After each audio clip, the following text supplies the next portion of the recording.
Boa tarde a todos, sejam todos muito bem-vindos. Nossos irmãos que estão aqui no Zoom, que estão chegando agora no YouTube, também sejam igualmente muito bem-vindos. Hoje nós estamos reiniciando, as atividades do ano, a nossa primeira palestra pública de 2023. Essa é uma atividade da Sociedade Teosófica no Brasil, e é um espaço onde nós convidamos todos os nossos irmãos teósofos do Brasil todo, para vir aqui expor algum tema e compartilhar também com algumas das suas vivências sobre a teosofia. E hoje, assim, para brilhantar a nossa estreia, é com muita alegria que eu trago aqui o nosso irmão Marcos Queiroz, o Marcos que sempre traz assuntos muito interessantes, com umas apresentações, assim, que deixa a gente, assim, entusiasmado com tanta perfeição, com tanta didática que ele nos traz. E para aqueles que ainda não conhecem o Marcos, ele é arquiteto, o Marcos Queiroz, ele é arquiteto, professor universitário, membro da Loja Cutume, de Salvador, Bahia, que é vinculada à Sociedade Teosófica no Brasil. E hoje ele vai falar sobre as almas grupo e os campos morfogenéticos. Então, Marcos, a partir de agora você pode abrir o seu microfone e dar início aí à sua exposição. Pronto, Márcia, muito obrigado. Eu fico satisfeito aqui, e muito honrado de estar fazendo essa tarefa de dar início, dar o start de 2023, com um tema que eu já até abordei, como sempre, lá na Loja Cutume, e estou trazendo aqui ele já um pouco mais amadurecido, e atualizado. Também escrevi um artigo sobre esse assunto na revista Sofia, e fiquei devendo um vídeo desse gravado para poder ficar registrado, porque ele não tinha sido gravado na participação que eu fiz na Loja Cutume.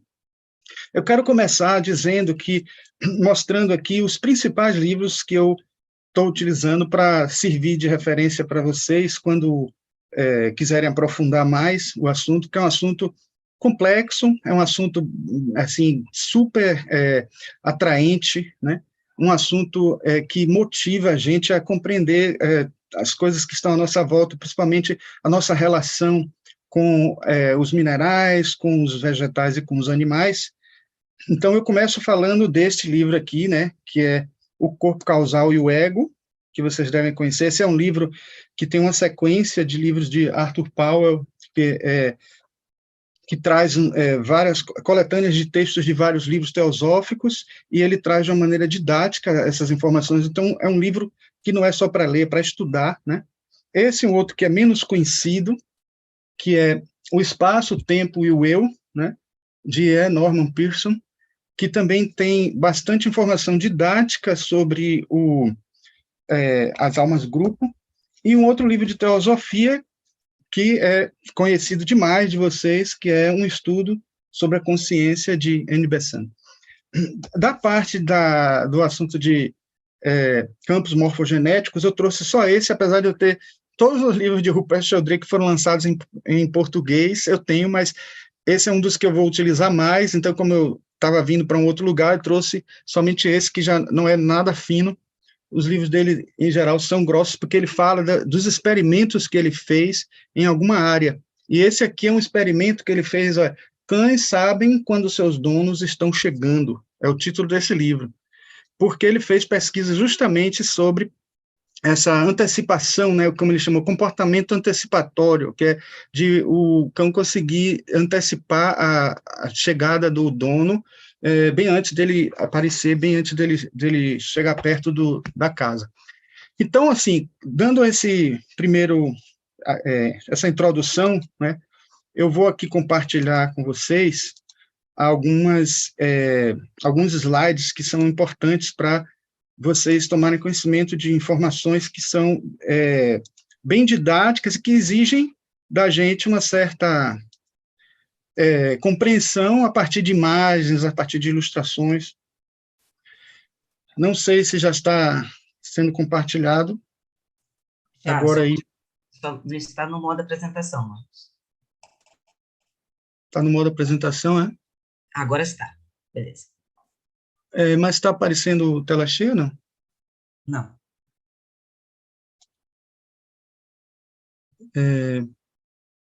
Deve ter uma forma. Pronto. Agora já foi, né? Sim. Então, eu começo justamente... Bom, tem essa frase aqui que eu acho importante, saiu meio truncado aqui o texto, né, de inicial, mas tem esse texto de Rupert Sheldrake aí que eu coloco no cartaz. Há uma espécie de memória integrada nos campos mórficos de cada coisa organizada. Então, essa é a base, vamos dizer assim, do ensinamento, né, de Rupert Sheldrake, que campos mórficos, e que, na verdade... Espera aí que eu estou com a tela aqui me atrapalhando, desculpa, deixa eu voltar. Pronto. Na verdade, os campos morfogenéticos também são chamados campos mórficos, né? E eles dizem respeito a como que as coisas se estruturam dentro da biologia, como é que as coisas se formam, como é que... foi uma preocupação que Rupert Sheldrake teve quando surgiu uma dúvida dele como biólogo e também com uma visão espiritualista, como que as coisas se estruturam, como que as coisas... ao se formarem de um embrião para chegar até um ser vivo todo organizado, como é que isso se dá? E isso já tinha sido estudado por vários biólogos antes dele, e se chama justamente campos mórficos, ou campos morfogenéticos. E ele trouxe essa informação buscando experimentar uma série de questões da vida prática, biológica e até não biológica, e até da vida material, física, etc., para poder tentar explicar o universo biológico, o universo até psicológico também, como vocês vão ver daqui a pouco. Mas isso tudo nos faz lembrar um conceito de teosofia que é o de alma-grupo. E aí a grande pergunta que fica é, qual a relação que existe entre campos morfogenéticos e alma-grupo? Aí eu começo trazendo aqui esta afirmação de Annie Besant, do livro Um Estudo sobre a Consciência, que eu mostrei nesse instante para vocês, e ela diz, em termos gerais, um alma-grupo é uma coleção de tríades permanentes num tríplice envoltório de essência monádica, se subdividem constantemente com o conteúdo de cada divisão e subdivisão, diminuindo em número à medida que a evolução prossegue, até que finalmente uma alma-grupo engloba apenas uma tríade simples, a qual pode, durante muitos nascimentos, dispensar as funções protetoras e nutrientes de uma alma-grupo, embora tecnicamente não possa mais ser descrita como tal, sendo o grupo tendo o grupo se separado em suas partes constituintes. Complicado? Sim, complicado, mas durante essa palestra, vocês vão entender isso aí, e aí eu sugiro até que vocês leiam novamente esse texto, porque aí vocês vão conseguir compreender cada item desse aí. Porque a primeira coisa que a gente tem que entender é que alma-grupo, muitas vezes, é mal compreendida numa leitura breve, numa leitura muito rápida. E aqui no que nós vamos fazer é destrinchar essa frase, essa afirmação dela. Toda a palestra vai ser uma forma de explicar tudo isso que está aí, de maneira que a gente possa comparar com o conceito de ressonância mórfica e de campos morfogenéticos de Rupert Sheldrake. Eu começo dizendo a vocês que para a gente poder entender melhor, a gente precisa ter uma referência nossa, né, do que acontece conosco, né, e tendo uma visão do que a gente já está mais acostumado dentro da teosofia, né, que é entender, primeiro, os átomos permanentes, e dentro desse conceito de átomos permanentes, a gente conseguir também entender a ideia de alma-grupo colocada pelo Arthur Power, né? Então, assim, aqui nós temos o átomo prânico, ou átomo etérico, que ele, na verdade, o que é um átomo permanente? Na verdade, é um átomo primordial, porque o átomo que é utilizado na teosofia é o chamado átomo último, átomo utérrimo, átomo primordial. Eu vou chamar átomo primordial para não ficar muito confuso. É o verdadeiro átomo dentro da perspectiva que os cosmólogos gregos tentavam trazer para a gente, a informação de o elemento que serve de base para tudo do universo. Então, o indivisível, o termo é indivisível. Descobrimos, né, uma rápida afirmação, que o átomo que a química fala para a gente não é indivisível, então, isso poderíamos dizer que este é o verdadeiro átomo, seria o átomo que hoje nós podemos até dizer que corresponde à supercorda, né? Que é o que a ciência tem de mais perto para explicar o átomo térrimo ou o átomo primordial. Em cada corpo sutil que nós temos, existe um átomo desse, correspondente ao plano. Então, a gente tem um átomo primordial etérico, que é do plano físico, o átomo, muitos chamam até de átomo físico mesmo, né? Temos aqui o átomo câmico ou átomo astral, então existe um átomo primordial astral, um átomo manásico ou mental, e o acástico, que é o mental superior. Mas esse átomo, na verdade é estranho dizer que tem um átomo, né? Não tem um átomo só. Na verdade, todo o corpo é constituído de vários átomos, mas esse que nós estamos separando é o átomo permanente, porque existe um átomo, somente um átomo, que vai ficar ligado a nós, como seres conscientes, durante todo o processo de nossa evolução, reencarnação após reencarnação. Os demais átomos que não permanecem conosco não são destruídos, né? Não são desintegrados, eles simplesmente se dispersam pelo universo, cada um dentro do seu plano. O átomo astral os átomos astrais vão se dispersar pelo plano astral, os átomos mentais pelo plano mental, né? E o átomo físico pelo nível etérico do plano físico. Então, é interessante que a gente entenda isso, porque o átomo que permanece é como se fosse assim, vamos imaginar, para a gente fazer uma analogia, um líder de turma. O líder de turma é aquele que se comunica com a escola, com o professor, etc., e todas as informações dos outros alunos têm que ser colocadas para esse líder de turma, e esses alunos podem se dispersar e não precisam mais se aproximar, né? Porque aquele seria, o líder de turma seria o representante. Então, isso é o átomo permanente, né? Uma terminologia que é usada, e quase todos os autores dizem que não é a mais adequada, não é mais interessante, não é tão interessante assim, que digamos, a essência monádica é o termo que se usa para todos os outros átomos que não são permanentes. Isso é importante porque vocês vão ver, daqui a pouco a gente vai falar de essência monádica, e aí preciso que vocês saibam que todos os demais átomos que não são átomos permanentes são chamados de essência monádica ou essência elemental. Bom, nós, na nossa criação primordial, né, fomos criados somos mônada, que é o ser único, é a vida una, que nos une a todos. Então, quando se fala em mônada, que para muitos é sinônimo de Atma, né, seria um ser único para o qual nós estamos associados, de qual somos irradiados. Essa mônada, ela tem uma subdivisão inicial que é em 7 raios, que a gente está vendo aqui, né, correspondendo às 7 cores do arco-íris, né, e isso dá origem a diferentes características de mônadas com características específicas, né, gerando energias diferentes, que vão gerar também personalidades, assim, vão gerar temperamentos diferentes. Então, estes símbolos aqui em forma de triângulo, vocês vão entender já por que eles estão em forma de triângulo com bolinhas aqui nas extremidades dele, né? Bom, aqui nós já podemos entender que existe aquele triângulo que nós mostramos ali antes, corresponde à chamada tríade superior, que seria esse triângulo inicial aqui de cima, né? Não sei se vocês estão vendo o curso, agora sim. Esses triângulos, esse triângulo aqui corresponde àqueles todos que vocês viram lá, né? E aqui eu peguei só um deles, né? De um dos raios, e aí você tem aqui a tríade superior, composta de um átomo primordial, ou átomo utérrimo átmico, um átomo utérrimo búdico, um átomo utérrimo mental superior, ou causal, né?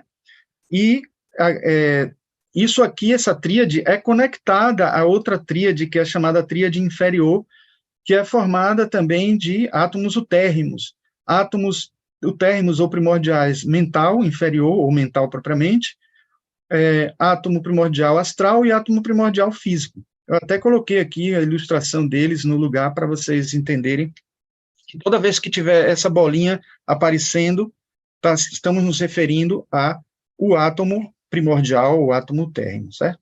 E aqui mostrando os corpos equivalentes a nós, né, como seres associados a esses átomos, né? Bom, mas nós não estamos falando de seres humanos como nós vamos falar de seres que estão antes da nossa evolução. Então, animais que ainda não são do nível do homem, vamos dizer assim, se é que é possível falar desse jeito, vegetais e minerais que estão antecedendo. Então, nesse caso, uma pergunta que todo mundo faz é assim: animal, vegetal, mineral tem alma? Se nós sabemos que tudo tem vida no universo, a gente entenderia que sim, e aí a gente pensaria, como seria a alma de cada um desses reinos, né? Do mineral, do vegetal e do animal, ainda não chegando no reino hominal. E aí muita gente acredita que é essa a representação correta de uma mônada ou uma tríade superior associada a tríades inferiores, né? E isso seria o que se chama alma-grupo. Só que não é isso. Não é exatamente isso. Né? Muito equivocada essa representação. E eu trouxe para justamente a gente não correr nesse risco de achar que é isso que acontece. Na verdade, a representação adequada é essa aqui. Nós temos aqui as tríades superiores, né? Temos aqui tríades inferiores, e algumas dentro desse ovoide aqui, que é apenas ilustrativo, é um ovoide que é um diagrama, na verdade, pessoal. Mas a gente percebe aqui, ó, que temos algumas tríades, desculpem, acabei avançando, algumas tríades que estão, aliás, uma tríade que está aqui dentro, que significa que ela ainda não se manifestou no mundo físico. É um ser que ainda não encarnou, vamos dizer assim, ser, genericamente falando, não encarnou, não chegou ainda no mundo físico, né? Pelo menos nessa existência. E aí o que acontece? Esses todos aqui estão no físico e eles acabam tendo esses agrupamentos que a gente pode dizer que são espécies. Então vamos dizer que o mineral tem suas espécies, o vegetal tem suas espécies, os animais têm suas espécies. Isso aqui é um agrupamento de espécies. Mas essas espécies estão juntas neste grupo aqui de almas. Essas outras também estão aqui agrupadas nestes três, essas três linhas tracejadas aqui, que eu estou chamando de alma-grupo, porque essa é uma representação mais adequada, né? Considerando que aqui a gente tem uma parede energética, né? De matéria física, etérica, uma parede de matéria astral e uma parede de matéria mental, né? Então, em alguns casos, vocês vão ver, né, de acordo com os reinos, pode não existir uma parede ou outra. Bom, aqui nós estamos vendo uma ilustração do corpo físico, com uma aura etérica aqui de um cachorrinho, um corpo astral e um corpo mental. E aqui as representações simbólicas dos seus átomos primordiais, e aqui mostrando uma representação de como isso que eu mostrei nesse instante é ilustrado no livro de Arthur Powell, né? O corpo causal. E aqui as mesmas coisas que eu disse já, né? Então a parede da alma grupal, né? O alma grupo, e aqui mostrando que quando uma alma grupo dessa destrói o seu organismo, ou morre, ou de alguma maneira se desfaz, se dissipa, a informação vem para cá, ou seja, a tríade vem para cá e continua mantendo o seu vínculo dentro dessa alma grupo, né? Então, aqui são as tríades superiores, aqui as tríades inferiores. É importante que a gente entenda isso, e entenda até que a partir desta ideia de alma-grupo que a gente pode compreender por que alguns animais têm características, alguns cães têm características diferentes. O Pat Sheldrake fala, por exemplo, que ele estudou 44 raças, né, nesse estudo do livro dele, né, os cães sabem quando seus donos estão chegando. Ele estudou a interação dos cães com os donos, dos cães entre si, dos cães com pessoas que os animais têm afinidade, não têm afinidade, e como eles antecipavam, né, ele fala de gatos até que atendem telefone. Aí, claro que no título está assim, gatos que atendem telefone, aí quando você vai ver, na verdade, é um gato que quando é o dono que está ligando para casa, ele já se manifesta, né, assim, de alguma forma, demonstrando que está entendendo quem é que está ligando. E isso foi feito experiência, não é uma coisa assim de dizer que aconteceu um caso, alguém anotou, etc., não. E quanto aos cachorros, ele fala também que, por exemplo, esse tipo de tratamento feito com os cachorros como espécie de acompanhar o ser humano já existe de muito tempo. A gente tem até aqui uma ilustração atrás, né, de um prato grego, né, mostrando como eles já tinham até coleiras e tal.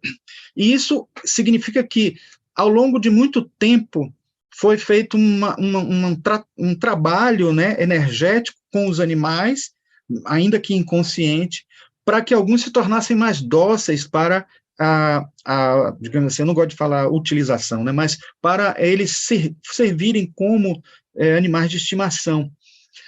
O Rupert Sheldrake fala até de 7 classificações que ele acabou adotando, que ele se baseou no Kennel Club de inglês, né, de Londres, que ele disse que tem os cães de tiro, que seriam os cães, né, que são utilizados como policiais, cães policiais, então labradores, né, retrievers, os spaniels, os setters. Então, existem os cães de caça, que seriam os sabujos, né, como chamam, divididos em 2 tipos, que seriam os guiados pela visão, como os galgos e os lushers, os guiados pelo faro também, né, que são os Bloodhound e os, como é o nome, meu Deus? Fixed Hounds, estou vendo aqui na pesca. Tem os terriers, tem o grupo de trabalho, os colliers, pastores alemães, etc., o grupo de utilidade, os poodles, dálmatas e os bulldogs, tem o grupo toy, que são aqueles que são mais úteis como pets, né, que tem os King Charles, os Cocker Spaniels, os Chihuahuas, então, e tem os vira-latas, né.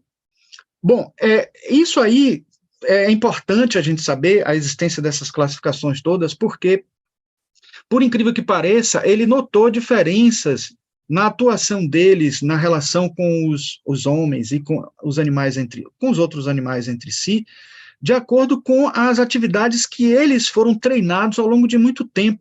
A grande pergunta é assim, será que esses animais, eles já são, desde o seu nascimento, seres mais apropriados para conviver com os seres humanos, ou eles acabaram ficando assim por conta de um campo morfogenético que foi criado em torno daquela espécie para que ela se tornasse mais dócil para esse tipo de função, né? Tanto para a função de pet, como para a função de caça, para a função de cão policial, para a função de cão guia, tudo isso. Então, muitos já sabem, vamos dizer assim, que tem algumas espécies que são melhores para uma coisa do que para outra, e ele defende a tese de que isso foi ao longo de anos e anos, pela memória dos campos morfogenéticos dessas espécies, foram acumulando essas experiências ao longo de muito, muito tempo, para que a espécie ganhasse esse tipo de conquista evolutiva, vamos dizer assim. No livro de Norman Pearson, que eu falei nesse instante, a alma-grupo é um invólucro de essência monádica, através do qual fluem forças especializadas da vida divina. Como um invólucro condutor e produtor, ela contém inumeráveis tríades inferiores que precisam ser submetidas a diversos contatos de fora a fim de despertar os poderes nelas latentes e prepará-las como núcleos adequados ao redor dos quais serão construídos veículos de consciência. Nesse grupo de almas, que consiste de um invólucro de essência monádica, desse mundo, incontáveis tríades estão imersas e seus átomos permanentes mentais são banhados e nutridos em um campo especial magnetizado de vida divina. Então, é interessante entender que tudo que é experienciado em cada alma-grupo, quer seja ela vegetal, quer seja ela animal, é experienciado dentro do seu campo. Então, experiências magnéticas, relações elétricas, relações físicas de interação, atração e repulsão no mundo físico, né? A percepção do entorno, a aura do entorno, né? no reino vegetal, algum tipo de sensibilidade já na relação com o outro, né? Os animais já uma percepção mais aguçada e já um princípio de inteligência se formando, tudo isso que é conquistado por cada ser, por cada unidade dessa alma-grupo, ela é acumulada e assim, em cada átomo que é experimentado ali também, né, que é uma essência monádica, ele acaba transmitindo essa experiência para a memória do átomo permanente, que vai fazer com que aquilo se propague numa evolução contínua, né?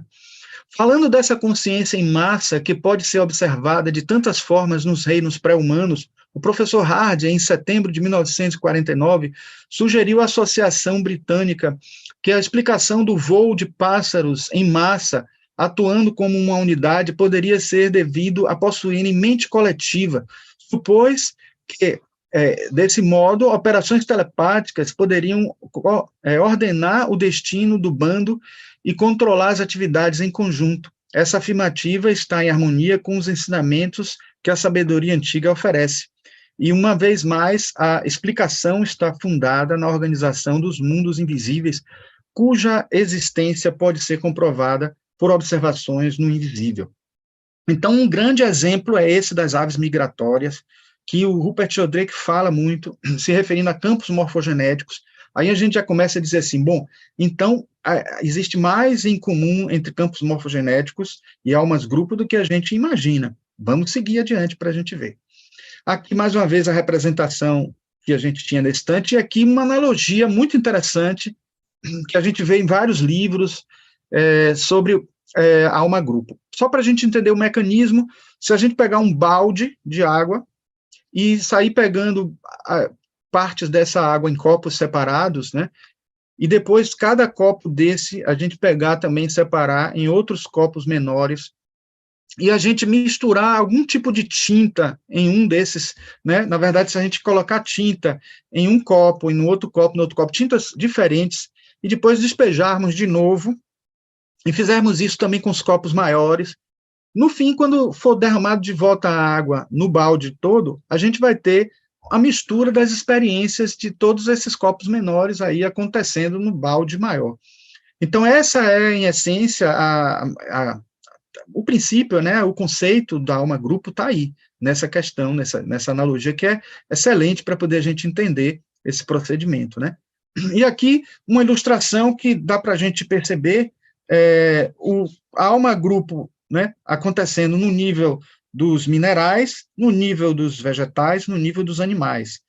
Aqui, ó, na manifestação, no físico, na tríade inferior, a gente tem blocos minerais, aqui um bloco se desintegrando. Muita gente até se pergunta o que é a morte do mineral. É uma morte que demora muito, né? Que é desintegração. A gente, quando ouve falar em aceleradores de partículas, que tem partículas que surgem e desaparecem, né, explodem. Se você tiver um elétron desaparecendo no ar, assim, que na verdade não desaparece, ele só migra para outras regiões do universo, etc., sai do mundo físico para o astral e toda hora fica esse processo. Aliás, a experiência de Paul Dirac mostra muito isso, essa coisa de manifestação entre mundos e planos, etc. Isso é a morte da matéria. A própria radiação também é a morte da matéria. Né? A deterioração através da entropia, da autodestruição que existe, tudo isso é destruição da matéria, mas leva muito mais tempo, saibam disso, né, do que as outras formas de morte. A gente tem aqui as tríades inferiores do vegetal, desculpem, quando eu clico para mostrar o mouse, ele passa. Então, aqui a gente tem justamente a tríade do lado, né, no meio a gente tem os grupos de formas vegetais, e do direito a gente tem as formas animais, que a gente já sabe como eles morrem. E quando morrem, toda a experiência que é registrada vai para a alma-grupo e vai sendo adquirida para todos esses seres quando eles conseguirem uma individualização e conseguirem se tornar independentes, né, seres humanos, vamos dizer assim, do reino humano. Eu trouxe essa imagem aqui, que é do Garrett Lise, um pesquisador muito famoso ultimamente. Ele é surfista e físico ao mesmo tempo, né? Ele tem esses chamados grupos de átomos multidimensionais aí, que ele defende a ideia de que cada partícula está conectada com as outras como se fosse um rizoma, O rizoma é uma raiz que você não vê que por baixo ela conecta várias plantas, você vê um monte de planta brotando da terra e pensa que são plantas diferentes, mas na verdade é uma planta só. Ele defende essa tese de que em um mesmo átomo, e até mesmo em átomos diferentes, você tem partículas que estão interligadas em uma outra dimensão, e por isso elas não são uma só. E isso já é uma representatividade muito forte da ideia de alma-grupo no mundo atômico, de alma-grupo no mundo mineral, mas no nível mais, digamos assim, microscópico que a gente pode ter como ideia, né? Então, se quiserem aprofundar mais, pesquisem Garrett Lise, até em vários documentários já foram mostradas as experiências dele, muito interessante. Bom, esse gráfico eu trouxe, essa tabela, para mostrar a vocês só mesmo uma coisa que talvez vocês já saibam mesmo, né? E os seres que vivenciam a experiência de alma-grupo só são os seres elementais, os seres minerais, os seres vegetais e os seres animais, antes de chegar no reino humano, né? Então, aqui, só para ficar bem claro, que quando passa desse limiar do animal para chegar ao homem, ser humano, a gente adquire a individualidade e intelecto. Antes disso, está sendo treinado o amor à criação, a estabilidade das forças, né, no mineral, das formas, a percepção e sensação no vegetal, o instinto e emoção no animal. Aí, quando chega no reino humano, a gente trabalha a individualidade, aí vem o intelecto, e no super-humano, que é o reino dos adeptos, dos mestres de sabedoria, a gente está desenvolvendo a consciência cósmica, que é um nível à frente da nossa evolução. No livro A Presença do Passado, que é o livro talvez mais completo da teoria de Rupert Sheldrake, porque ele mostra a aplicação em várias áreas, física, biológica, psicológica, etc., ele fala, os campos morfogenéticos de qualquer organismo vivo particular, digamos, de um girassol, são moldados pelas influências das gerações precedentes de girassóis. Dentro do âmbito da evolução biológica, os campos de girassóis estão ligados de maneira estreita aos campos de outras espécies aparentadas. A explicação de Rupert Sheldrake para a evolução é justamente essa. Ele é defensor daquela ideia de Lamarck que os caracteres adquiridos são hereditários. Isso foi até aceito por Darwin durante um tempo e negado depois, porque tem uma situação que bem clara na nossa vida, que faz a gente acreditar que não é verdade que os caracteres adquiridos são hereditários, que é assim, se uma pessoa se exercita muito, fica musculoso porque se exercita muito, e depois ela tem um filho, né, após esse porte físico, o filho não vai nascer já musculoso, ou pelo menos não vai ter uma tendência a ser mais musculoso por causa disso.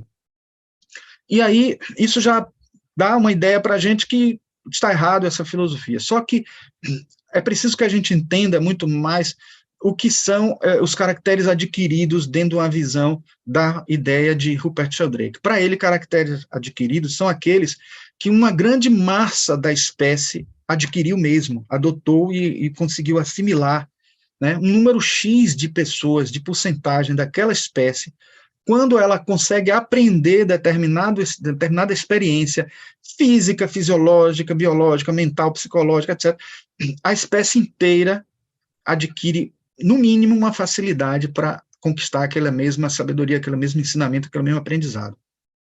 Então, isso é interessante. E aí ele tem um exemplo interessante que é de camelos que estão nascendo, né, no Egito, muito com o calo, né, no joelho. Um calo no joelho, e ninguém sabe explicar porque. Aí ele, pesquisando, muitos pesquisadores chegaram à conclusão de que tanto os homens utilizarem os camelos como montaria, os camelos têm que se ajoelhar para o homem subir, e aí fica aquele calo, e aquele calo já passou a ser algo assimilado, imagine, no processo biológico. Então, só para a gente perceber também que nem sempre são aquisições tão positivas assim. Por isso que a gente tem que garantir por nós mesmos a qualidade do que a gente está aprendendo, né, do que a gente está transmitindo e do que a nossa espécie está colhendo de informação evolutiva para o futuro, né. Bom, Arthur Pauer também diz, tanto as abelhas como as formigas vivem de uma maneira muito diferente, pois nelas uma alma-grupo anima a comunidade inteira, de forma que a comunidade atua como uma única vontade e suas diferentes unidades são realmente membros de um só corpo, no mesmo sentido em que as mãos e os pés são membros da estrutura humana. Isso já era algo para a gente perceber como existe uma comunidade evoluída nessa questão de integração, como a dos cupins, das abelhas, das formigas, e nada mais do que uma alma-grupo está acontecendo ali, né? Agora, uma coisa importante que eu já quero adiantar para vocês, sem ser spoiler, é assim, toda alma-grupo é um campo morfogenético.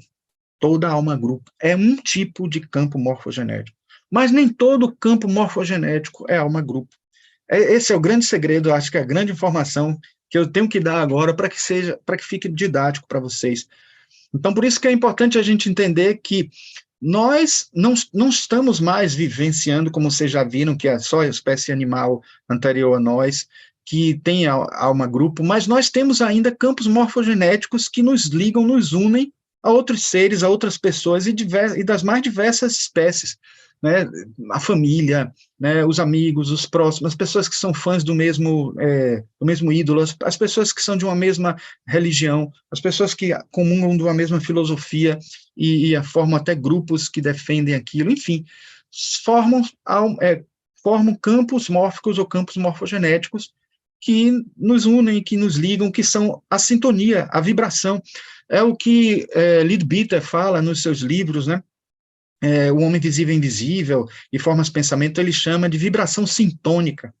É uma coisa que faz com que as pessoas estejam em sintonia, e isso é justamente o campo morfogenético. Então, no livro Uma Nova Ciência da Vida, Rupert Sheldrake diz, os campos morfogenéticos ou campos mórficos são campos que levam informações, não energia, e são utilizáveis através do espaço e do tempo sem perda alguma de intensidade depois de ter sido criado, ou seja, são não locais. Não locais quer dizer que não importa a distância, atuam da mesma forma. Eles são campos não físicos que exercem influência sobre sistemas que apresentam algum tipo de organização inerente. Desse modo, orientam a formação de galáxias, átomos, cristais, moléculas, plantas, animais, células, sociedades, cobrem todas as coisas que têm forma e padrões, estruturas ou propriedades auto-organizativas. E em Renascimento da Natureza, ele diz, o campo morfogenético de uma samambaia tem a mesma estrutura que os campos morfogenéticos de samambaias anteriores do mesmo tipo. Os campos morfogenéticos de todos os sistemas passados se fazem presentes para sistemas semelhantes e influenciam neles de forma cumulativa através do espaço e do tempo. A maneira pela qual indivíduos do passado influenciam os campos mórficos dos indivíduos atuais que lhes correspondem depende de um processo chamado ressonância mórfica. Então, ele explicou aí, o campo mórfico é algo que tem memória, então lembrem que os nossos corpos sutis têm memória, porque eles têm átomos permanentes que guardam essa memória, e levam as informações de uma encarnação para outra, e esses campos têm uma memória e fazem com que a gente crie hábitos e faça. Isso parecem leis, mas são hábitos que aquela espécie e que hábitos dentro de uma linguagem biológica é muito comum. Então, não é à toa que Rupert Sheldrake preferiu chamar leis, princípios de hábitos, porque são coisas que estão associadas a essa memória, coisas que já foram repetidas inúmeras vezes e acabam sendo algo que temos facilidade de fazer no futuro, porque existe um campo de aprendizado ali, né? Foram feitas experiências de pessoas aprendendo a se alfabetizar dentro da sua casa mesmo, onde as pessoas que moram também eram pessoas que não tinham a alfabetização completa também, e a dificuldade era muito maior do que quando ensinavam pessoas a aprenderem a ler e escrever numa universidade ou numa escola, onde as pessoas já estavam bem mais avançadas nessa área. Então, o campo mórfico, ou campo morfogenético existente no local, alguns chamam egrégora, né? A aura do local, ajuda sim a haver esse aprendizado, porque acaba acontecendo a ressonância mórfica. E o que é ressonância mórfica? Aí eu trago aqui um livro de Itzhak Bentov, A Espreita do Pêndulo Cósmico, que ele diz o seguinte: se eu tiver um violino completamente afinado, né, ele todo afinadinho, bonitinho, e outro violino igual, também afinado, em cima de uma mesa, ele voltado para cima, e eu tocar, sem apertar nenhuma corda, e passar o arco do violino em cima dessa corda, emitir um som, essa nota se reproduzirá na outra corda. Se eu botar o ouvido perto da corda que eu estou tocando, eu vou ouvir de novo o som, ele vai ressoar. Então, ressonância é isso, é ressoar, dentro da mesma vibração, dentro da mesma sintonia. A primeira coisa é que os violinos precisam estar os dois bem afinados. Então, a sintonia é preciso que haja entre esses dois seres que vão estar atuando dentro dessa ressonância mórfica. E a ressonância vai acontecer quando realmente existir uma estrutura em um e uma estrutura do outro com semelhanças como as espécies possuem. Quando as espécies possuem semelhanças biológicas, elas adquirem algo, né, dentro do seu processo evolutivo, a outra vai ressoar aquilo, vai aprender rapidamente também, vai assimilar rapidamente, porque lembrem-se que nós estamos falando de tríades inferiores, manifestas no mundo físico, etérico e no físico denso, e até no astral, no mental, mas que depois aquilo tudo vai ser transformado em memória e elevado para um corpo mais eterno, que é o corpo causal, o mental superior, e que aí avança na relação humanas-Buddha-Atma, seguindo no processo evolutivo. Então, isso tudo que está acontecendo no mundo físico é uma experiência com muitas ressonâncias acontecendo, muitos aprendizados acontecendo, e esse é um mecanismo que o Rupert Sheldrake fala do própria manutenção dessa memória e do processo evolutivo acontecendo a partir dos campos morfogenéticos. Outro exemplo muito interessante é esse, dos 5 relógios, que o próprio Itzhak Bentov fala também no livro A Espreita do Pêndulo Cósmico, está até a página aí, 42. Ele diz assim: se eu tiver 5 relógios de parede, né, e eu acabei achando uma imagem com 5 relógios de parede com pêndulo, né, e você tiver eles todos diferentes, né, os pêndulos em fases diferentes, um para um lado, outro para o outro, para o outro, nenhum coincidindo no seu movimento, né? Em 2 horas, esses 5 relógios vão estar batendo com o pêndulo no mesmo movimento certinho, vão estar em fase, como chamam. E aí você diz, mas como isso pode explicar? Como se explica isso? Algo que acontece até com pessoas que estão com ciclo menstrual diferentes e vão morar juntos, mulheres que estão com ciclo menstrual diferente, vão morar juntos, elas acabam tendo ciclo menstrual igualado por conta também da ressonância mórfica.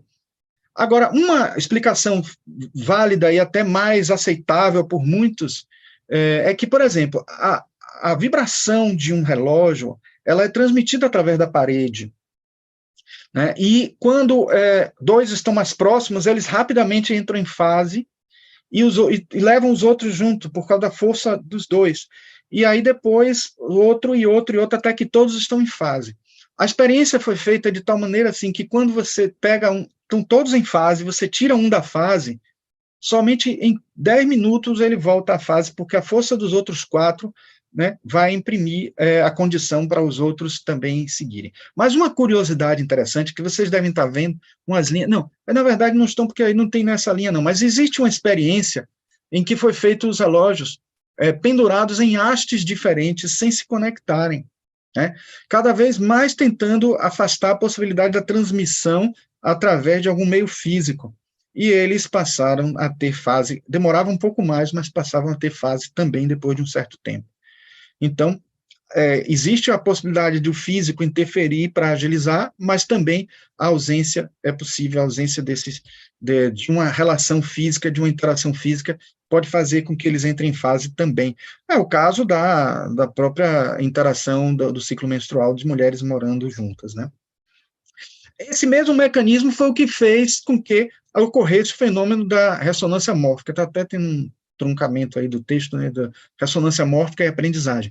Então, era uma vez 2 ilhas próximas ao Japão, isso foi nos anos 50, viu, do século 20, habitadas pela mesma espécie de macaco, mas sem qualquer contato perceptível entre elas. Depois de várias tentativas e erros, um esperto símio da ilha, passou a lavar as batatas antes de comê-las. Por imitação, o procedimento rapidamente se difundiu entre os seus companheiros e logo uma população crítica de 99 macacos domina a nova metodologia de comer batatas. Quando o 100º símio da ilha A aprendeu a técnica recém-descoberta, os macacos da ilha B começaram espontaneamente a lavar batatas da mesma maneira. Então, isso é a ressonância mórfica, isso está acontecendo, né, de uma maneira, né, a conseguir transmitir um aprendizado que é o aprendizado evolutivo, né? Tantos e quantos outros aprendizados não acontecem também, que são mais sutis, não são perceptíveis, porque não são hábitos biológicos fáceis de se perceber, estão sendo transmitidos também e a gente nem está percebendo, num processo evolutivo espontâneo, que é o que acontece conosco, né? Uma coisa também importante que é dito, que é importante mesmo, né, é que à medida em que algumas espécies vão se distanciando em aprendizados, ou seja, se especializando mais, elas vão se dividindo em almas, grupos diferentes. Foi isso que também vocês viram Annie Besant dizer lá na frente, tanto que se vocês lerem de novo o texto, depois vocês vão entender que ela estava querendo dizer que quando há uma divisão entre essas almas, o número das espécies diminui em cada alma-grupo, mas elas passam a ter especializações diferenciadas e elas vão avançando dentro do seu grau de evolução, né, à medida que isso vai acontecendo. Bom, os vínculos entre animais de estimação e seus donos dependem de um novo tipo de campo ou conexão fixa, capaz de atuar à distância, que abarca as partes separadas de um sistema orgânico e as liga entre si. Isso é a base do ensinamento de Rupert Sheldrake, né? A evolução começa a moldar, deixa eu ver que está aqui um negócio na frente.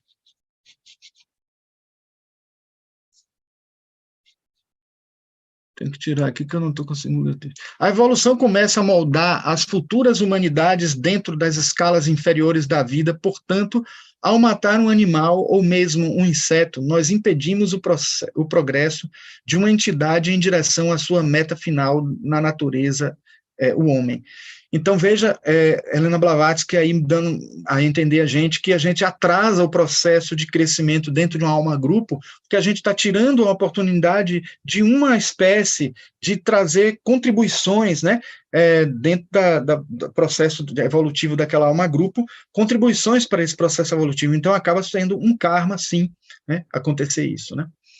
Coletei mais de 580 relatos sobre os casos de cachorros que sabem quando seus donos estão chegando em casa, alguns esperam a porta ou a janela, 10 ou mais minutos antes de seus donos retornarem ao trabalho da escola, das compras ou de qualquer outro local. Ele descobriu que os cães, eles, em maior quantidade, conseguem fazer esse comportamento antecipatório, né?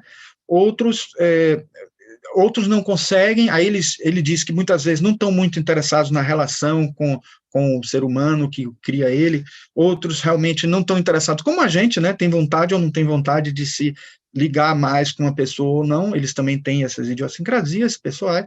Então, os animais, né, alguns têm, mas a quantidade é muito grande, né? Não depende de espécie, ou seja, todas as espécies tiveram essa experiência, algumas mais do que outras, como eu já disse, né? Os animais de utilidade, como eles chamam, né? Os poodles, os dálmatas, né?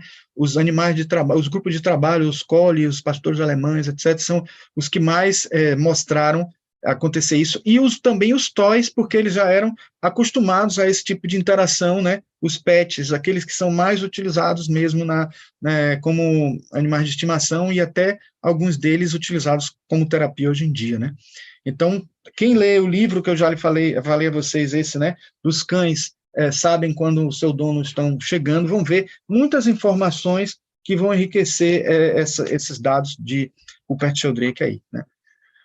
Bom, se uma família tem uma relação com um animal, vocês veem aí essa representação, né, holística de uma holoarquia, não deixa de fazer parte de um campo morfogenético. Então, você tem ali um animal conectado àquela família, né, dentro de um campo morfogenético. Mas do lado direito, vocês estão vendo várias espécies, eu não posso mostrar como eu agora, não. Aqui vocês estão vendo várias espécies de cachorros, né, que são próximos, né, dentro da alma grupo desse de cá, e eles estão conectados também, né, em forma de alma grupo. Então, aqui nós temos, na verdade, uma relação de alma grupo, né, aqui nós temos uma relação de alma, e aqui uma relação de, somente de campo morfogenético. Então, a alma-grupo é um campo morfogenético, mas nem todo campo morfogenético é alma-grupo. Então, só para ficar bem claro para vocês que existe uma estreita relação, mas também é preciso a gente entender que existem também outras espécies de campos morfogenéticos que não são alma-grupo, né? Aqui eu fiz só uma ilustração, essa aqui fui eu que fiz mesmo, tentando mostrar que os filos, as classes, as ordens, as famílias, os gêneros, as espécies formam subdivisões de almas-grupos aí. Então, elas vão gerando campos e mais campos dentro desse processo todo evolutivo, né? E as espécies vão se acumulando, as experiências vão se acumulando. Sempre que um animal morre, a vida que o animou reflui para a alma-grupo, e essa vida, voltando à alma-grupo, acrescenta na forma de lembranças inatas as experiências que ganhou dos diversos ambientes físicos. É a lembrança dessas experiências que se expressa nos animais como instinto. A consciência da alma-grupo muda lentamente conforme as contribuições de seus representantes na Terra após seu retorno. Aqui nós estamos vendo, né, como há subdivisões, né, de gatos, só botei gatos e cachorros só para poder não complicar demais nosso gráfico, e aí as subdivisões em espécies e de vários gatos, vários tipos de cachorro e de gatos, e também várias individualidades aí dentro do plano físico, né? E uma pergunta que surge, importante, que não poderíamos deixar de fazer e tentar responder, os humanos têm alma-grupo? A gente já mostrou ali pelo gráfico que não, mas aí a pergunta, se não tem alma-grupo, como explica essas conexões, né? Que nós temos de grupos, de tribos, de família, de pessoas que gostam muito, que são muito ligadas, né? Eu tenho uma forma, né, mais ilustrativa de mostrar essa diferença, que é assim, existe uma coisa que vocês já devem conhecer muito, que é a educação formal, né, das escolas, aquela que é o aprendizado que a escola tem já com toda a didática, né, então toda estruturada. Isso a gente poderia comparar à alma-grupo, porque essa alma-grupo já tem lá os átomos permanentes, tem o corpo etérico, o corpo astral, o corpo mental, todo estruturado do que vai passar de informação. Quando a gente morre, todas as memórias vão sendo passadas. Então, da mesma forma que isso acontece conosco, estruturado desse jeito, né, acontece com as espécies, né, dentro da alma-grupo, e precisam dessa situação, porque ainda não estão totalmente desenvolvidos com sua individuação, etc., etc., com sua individualidade, individuação é de Jung. Então, essa educação formal é o correspondente às almas-grupo, né, que trabalha com os átomos permanentes, né?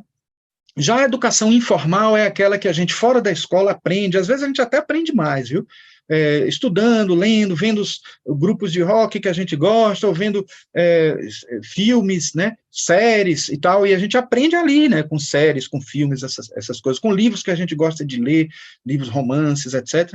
Isso é uma educação informal, corresponderia aos campos morfogenéticos, que não trabalham tanto propriamente com os átomos permanentes, mas trabalham com as essências monádicas, aqueles que não vão ser guardados na memória diretamente, mas tudo que a gente registra nessas essências monádicas, elas migram, né?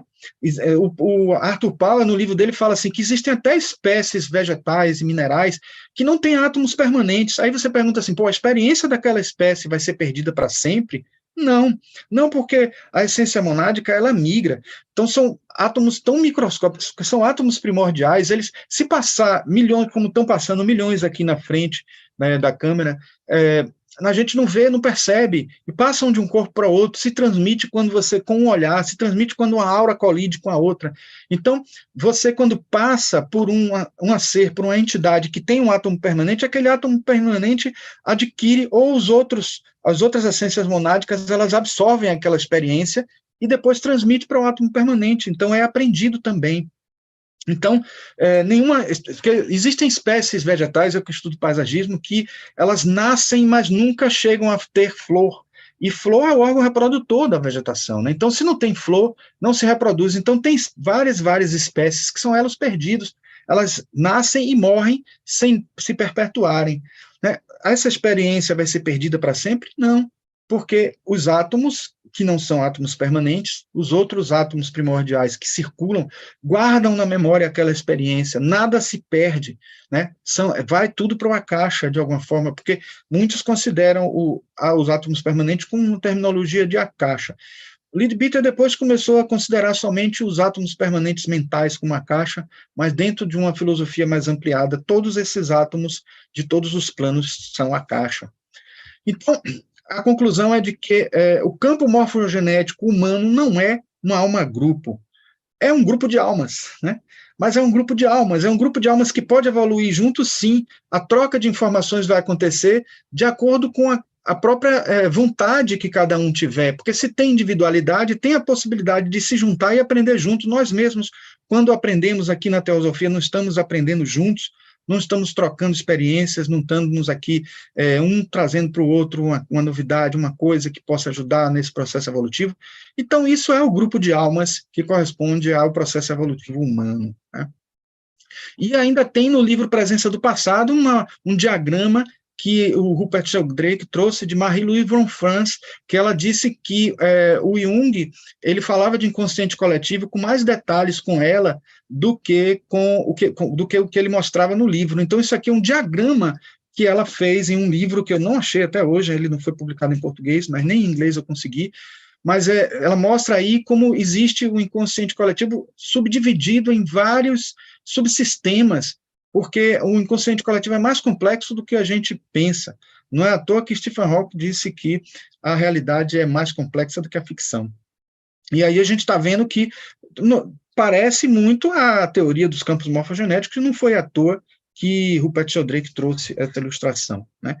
No livro O Reino dos Deuses, de Geoffrey Hodgson, ele diz: a ciência oculta afirma que o universo, como espírito e matéria, vida e forma, consciência e veículos, com todos os seus constituintes e habitantes, é um organismo único, uma unidade vivente. Todos os indivíduos são como centros, órgãos ou células de um ser superior, de quem são manifestações e partes. Esses seres superiores, por sua vez, são expressões do poder, vida e consciência de inteligências ainda mais altamente evoluídas.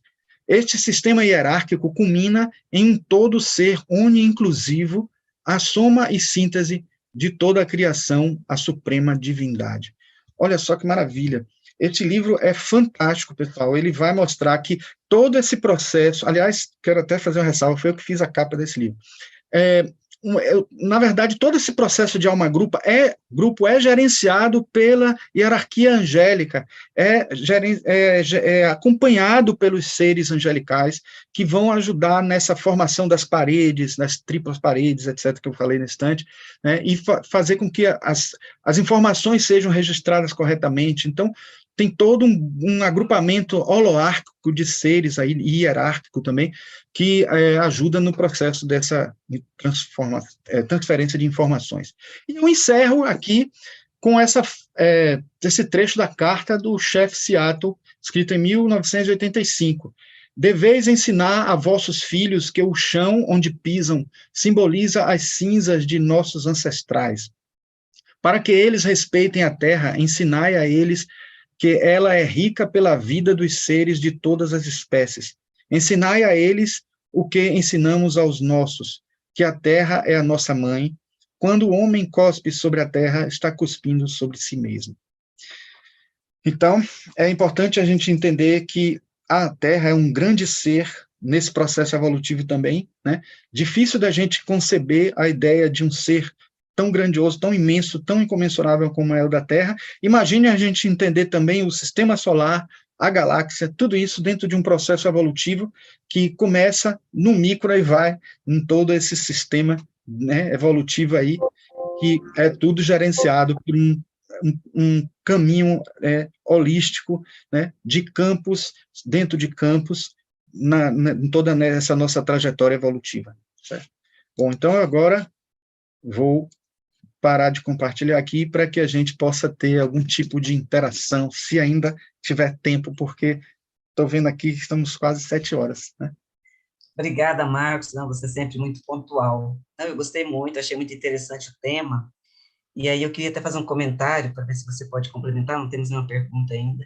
Quando você deu aquele exemplo lá do macaco que aprendeu a lavar batata e os outros seguiram o exemplo, eu fiquei pensando, então nós, seres humanos, podemos, mudando nossos hábitos, mudar o nosso campo morfogenético, no caso, se todo mundo parasse de comer carne, isso mudaria todo esse campo? Seria nesse sentido de informação? Sim, na verdade, como a população da Terra é enorme, é grande, né?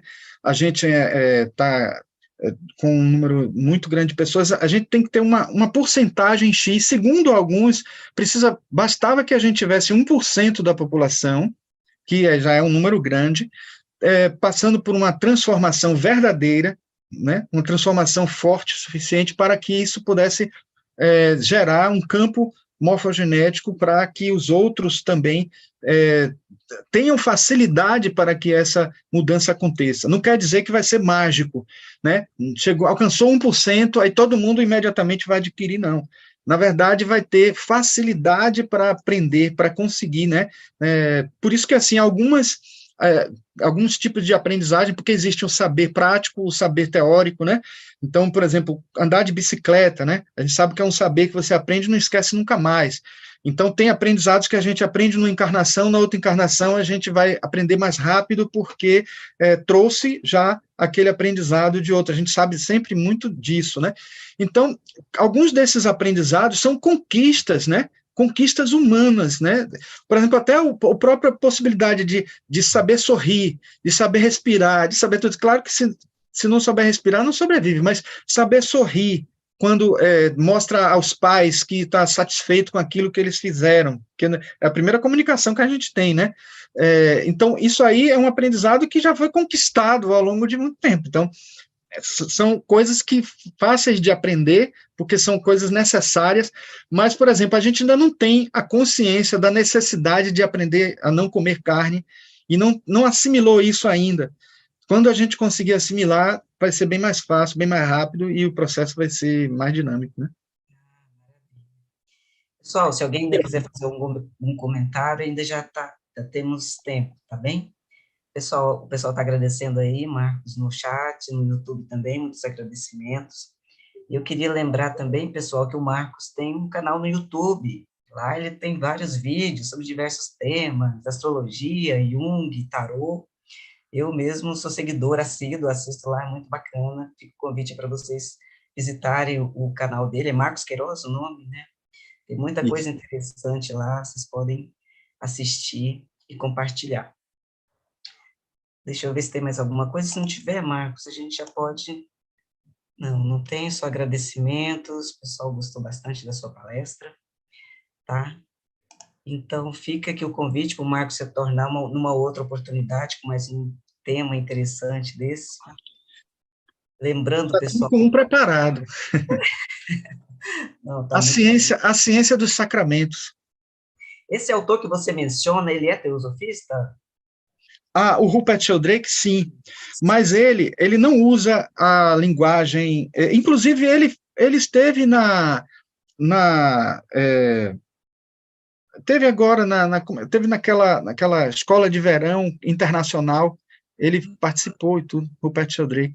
Só que, assim, ele, como biólogo e fazendo parte de um grupo acadêmico, ele evita usar alguns termos, mas ele não evita falar de Deus, de falar do lado espiritual, nada disso. Ele só não usa termos tão teosóficos tão grandes, usa conceitos teosóficos, porque ele tem receio de distanciar as pessoas, não porque nem ele tenha medo, não, para não distanciar algumas pessoas que poderiam ter preconceito, entendeu? Ele é É mais uma cientista? estratégia. Ele é cientista? Tem uma visão mais cientista, é isso? Ele é biólogo, é um biólogo Ah, inglês. tá É. explicado. Porque eu não conheço realmente na nossa literatura aqui, eu tenho até que pedir esses livros aqui para a nossa livraria. Então, no mais, Marcos, muito obrigada mais uma vez. Pessoal, fica o convite, no próximo sábado voltamos aí com o Eduardo Iver, nós ainda não temos o tema, mas durante a semana a gente divulga para vocês, tá bem? E daqui a pouco temos aí uma palestra com a Ana Cristina Moura, sobre o ponto de equilíbrio em Teosofia e Arte. Amanhã também temos programação, temos a nossa reunião com os membros livres, que retomamos amanhã, e às 19h30 temos também lá Krishnamurti, a Unidade da Vida. Fica o nosso fraterno abraço a todos, um ótimo final de semana aí, e até a próxima. Até a próxima. Podem abrir o microfone e despedir aí do Marcos, pessoal, fica à vontade. Muito obrigada, excelente palestra, gratidão. Maravilhosa. Oh, eu que agradeço, eu que agradeço. Obrigada. Eu fiz um esforço para poder diminuir alguns slides para não ficar muito pesado. Tive até que correr em alguns momentos quando